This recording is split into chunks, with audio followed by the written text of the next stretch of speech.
Good morning, everyone. This is Mr. Middleton here with a continuation of what we did yesterday. Remember yesterday, everybody, we started with the bear and, we went through how to draw the shapes, and Mr. Middleton took you through all that, and we drew a little bit of the horizon. But as you can see here, let me get it centered just a little bit. I'm very, very sorry. But remember, we started out with this yesterday where we basically brought out the shapes of the bear. And I also showed you this on how I broke down the shapes, okay?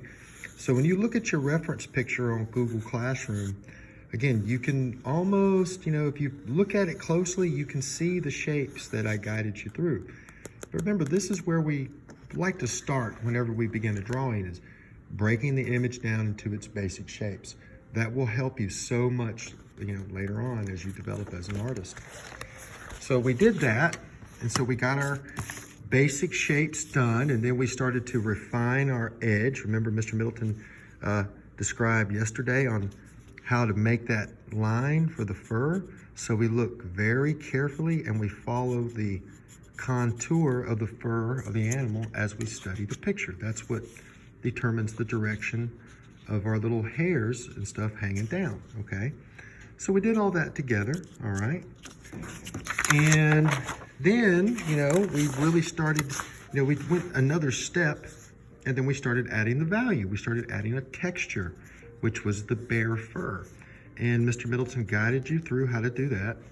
And basically, this is how it looks when it's basically, finished for our sketch. But in case you were wondering, in case you missed it, or, for whatever reason, when you look at the picture, you got to look at the picture of the bear that's in Google Classroom for it to make sense.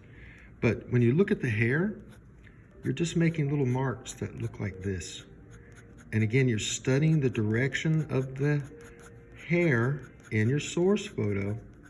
And as long as you make these marks follow the flow of what you actually see, you're going to create the illusion of a hair texture. And all it is just little marks like this.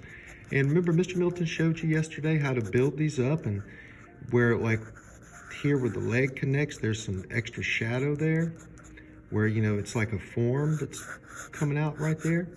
Remember, we still added the hair, but then we just added more on top of what we already did to create the illusion, again, of a shadow here. We did the same thing here and up in here too, okay? So I think we did a really good bear drawing yesterday, everybody, okay? Remember how this looked, all right? Now today what we're gonna do, we're gonna go in and we're gonna finish some of the background, so we have kind of a finished sketch. But then we're gonna go ahead and go on to our next subject. So I'll see everybody in class. Have a good day. Bye.